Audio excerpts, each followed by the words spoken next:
اور اگر آدمی کے سب سے پہلے پاؤں زمین کی چادر سے ٹکرائیں تو پانی کی مزاحمت کم ہو جاتی ہے اور بڑی سپیڈ سے اندر گہرائی میں اترتا جاتا ہے۔ طیارہ ٹیک آف ہو گیا۔ طیارے نے اڑان بھرنے کے بعد ایک چھوٹا سا چکر لگایا اور اپنا رخ بھوپال کی طرف کر لیا۔ طیارے نے آگرہ، گوالیار اور جھانسی کے اوپر سے گزر کر بھوپال کی طرف پہنچنا تھا۔ عمران ان علاقوں کے کوہستانی رینج سے کسی حد تک واقف تھا۔ اسے معلوم تھا کہ آگرہ اور گوالیار کے درمیان وادی چمبل کے گھنے اور دشوار گزار جنگل ہیں، جو شروع سے ہی ڈاکوؤں اور جرائم پیشہ افراد کی آمادگاہ رہے ہیں، اور اس جنگل میں دریا 3 جگہ سے بہتے ہیں، جن میں سے ایک دریائے جمنا بھی ہے۔ عمران کو طیارے کی فضائی حدود کا اندازہ نہیں تھا۔ طیارے کی رفتار سے اس نے اندازہ لگا لیا تھا کہ یہ ایک چھوٹا طیارہ ہے، کم از کم گھنٹے ڈیڑھ کے بعد وادی چمبل کے جنگل کے اوپر سے گزرے گا۔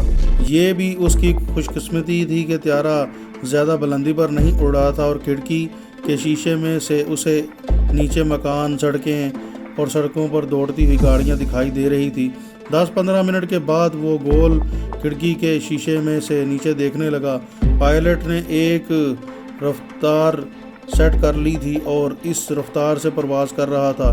عمران کی اگلی سیٹ پر بھی ایک کانسٹیبل بیٹھا تھا، پچھلی سیٹ پر بھی ایک کانسٹیبل بیٹھا تھا اور اس کی ساتھ والی سیٹ پر بھی انسپکٹر بدری پرساد خود بیٹھا ہوا تھا۔ ان لوگوں نے عمران کو اس طرح سے اپنے احسار میں لے رکھا تھا کہ عمران کے لیے اٹھ کر باتھ روم میں جانا بھی مشکل نظر آ رہا تھا، لیکن ہنگامی دروازہ اس کی بائیں جانب تھا۔ یہی دروازہ اس کی آخری امید کی کرن تھی۔ عام حالات میں عمران اس دروازے سے بغیر پیراشوٹ کے چھلانگ لگانے کا تصور بھی نہیں کر سکتا تھا، لیکن اب اس کے لیے جان کا خطرہ مول لینا ضروری تھا۔ نیچے سے ایک شہر کی عمارتیں، سڑکیں وغیرہ گزر رہی تھی۔ کسی سپاہی نے دور سے کہا آگرہ ہے، اس کے آگے گوالیار تھا، اور ان دونوں شہروں کے درمیان چمبل کے گھنے جنگلات کا سلسلہ شروع ہوتا تھا۔ عمران نے اسی جگہ کہیں چھلانگ لگانی تھی۔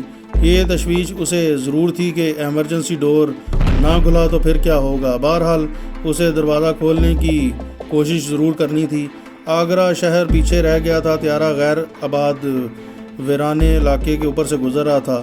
اس کے بعد زمین پر درختوں کے جھنڈ شروع ہو گئے تھے۔ یہ اس بات کا اشارہ تھا کہ آگے چمبل رینج کے جنگلات آگے ہیں۔ عمران نے اپنے آپ کو تیار کر لیا۔ ایک دریا بھی نیچے سے گزر گیا۔ ایک پرابلم یہ بھی تھی کہ عمران کو طیارے کی رفتار کو سامنے رکھتے ہوئے نیچے کودنا تھا، کیونکہ جب کوئی طیارہ 200 میل فی رفتار سے اڑ رہا ہوتا ہے تو اس میں بیٹھے ہوئے مسافر بھی 200 میل فی رفتار کے حساب سے جا رہے ہوتے ہیں، اور آدمی اس رفتار میں سے باہر چھلانگ لگاتے تو وہ بھی 100-200 میل کی رفتار سے ہی نیچے جائے گا۔ چنانچہ عمران کو یہ سب کچھ اس کے ذہن میں تھا اور وہ کسی دریا یا جنگل کے درختوں کے کسی جھنڈ پر چھلانگ لگانا چاہتا تھا۔ اس حساب کتاب میں چند سیکنڈ کا فرق لگنے سے ایسا ہو سکتا تھا کہ عمران اپنی طرف سے دریا کے اوپر چھلانگ لگائے اور وہ 200 کلومیٹر کی رفتار سے دریا سے کے پہلے ہی زمین پر جا گرے۔ ایسی صورت میں اس کی موت یقینی تھی۔ چنانچہ جب وادی چمبل کے چھوٹے چھوٹے جھنڈوں کا سلسلہ شروع ہوا تو عمران نے اپنے ذہن میں طیارے کی رفتار اور اس حساب سے باہر کودنے کا حساب کتاب طے کر لیا۔ وہ باقاعدہ پیمائش تو نہیں کر سکتا تھا، اس نے اندازے سے ہی کام کرنا تھا اور اندازہ بالکل صحیح رکھنا چاہتا تھا۔ عمران نے ایک بار کھڑکی کے شیشے میں سے جھانک کر نیچے دیکھا۔ جنگل شروع ہو چکا تھا، درختوں کے جھنڈوں کا ایک سمندر اسے دکھائی دیا۔ اس نے بلندی کا اندازہ لگا لیا۔ یہ بلندی اتنی تھی کہ عمران 10 یا 12-13 بار کلا بازیاں کھانے کے بعد درختوں پر گر سکتا تھا۔ وہ کسی دریا کا انتظار کر رہا تھا۔ درختوں پر گرنے کی بجائے وہ کسی دریا میں گرنا چاہتا تھا۔ اس طرح اسے زخمی ہونے کے امکانات بہت کم ہو جاتے، مگر نیچے درختوں کے جھنڈ سبز بادلوں کی طرح چھائے ہوئے تھے۔ ان کے درمیان کوئی خالی جگہ دکھائی نہیں دے رہی تھی۔ طیارہ پرواز کرتا جا رہا تھا اور بال کے اوپر چلتا جا رہا تھا۔ عمران بے چینی سے تھوڑی دیر بعد نیچے جھانک لیتا تھا۔ ایک دفعہ اس نے نیچے دیکھا تو درختوں کے جھنڈ چھٹ گئے اور ان کے درمیان ایک دریا بہہ رہا تھا۔ عمران نے سوچا کہ اب اللہ کا نام لے کر چھلانگ لگا دینی چاہیے، کسی دوسرے دریا کا انتظار نہیں کرنا چاہیے، ہو سکتا ہے کہ اس کے بعد کوئی دریا نہ آئے۔ دریا کا کنارہ ابھی دور تھا، لیکن عمران کے ذہن میں ایک ہیجان سا مچ رہا تھا۔ اس کی ساری ذہنی پیمائشیں اور اندازے ایک دوسرے میں گڈ مڈ ہو چکے تھے۔ اس نے نیچے نگاہ ڈالی، دریا کا کنارہ کافی قریب ہوتا جا رہا تھا۔ عمران نے ایکشن کا فیصلہ کر لیا، یہ زندگی اور موت کا ایکشن تھا۔ اس نے ایک سیکنڈ کے لیے اپنی ساتھ والی سیٹ پر بیٹھے انسپکٹر بدری پرساد کو دیکھا۔ وہ دوسری قطار میں بیٹھے انٹیلیجنس آفیسر رام کرشن سے کوئی بات کر رہا تھا۔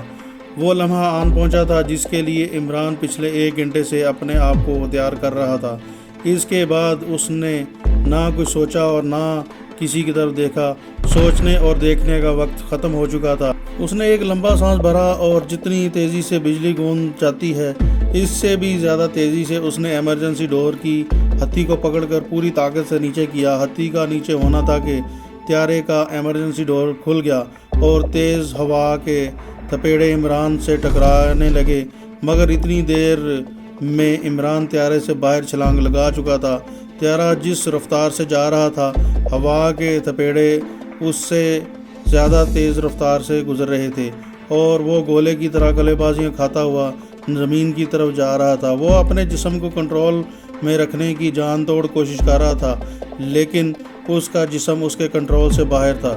جیسے جیسے وہ نیچے گر رہا تھا، اس کا وزن اور اس کی نیچے گرنے کی رفتار بڑھتی ہی جا رہی تھی۔ اس نے دیکھ لیا تھا کہ وہ دریا کے اوپر ہی ہے۔ اس کے کانوں میں آندھیوں کا شور بلند ہو رہا تھا۔ بڑے زور سے اس کے پاؤں دریا کی تہہ سے ٹکرائے اور ریت میں دس گئے۔ عمران کا یہ محسوس کر کے حوصلہ بلند ہو گیا تھا اور اس میں نئی طاقت آ گئی تھی اور وہ زندہ ہے اور مرا نہیں۔ اس نے 2-3 جھٹکوں سے اپنے پاؤں دریا کی تہہ کی ریت میں سے باہر نکالے اور دونوں بازو اور ٹانگوں کو چلاتا ہوا دریا کی سطح پر آنے کی جدوجہد کرنے لگا۔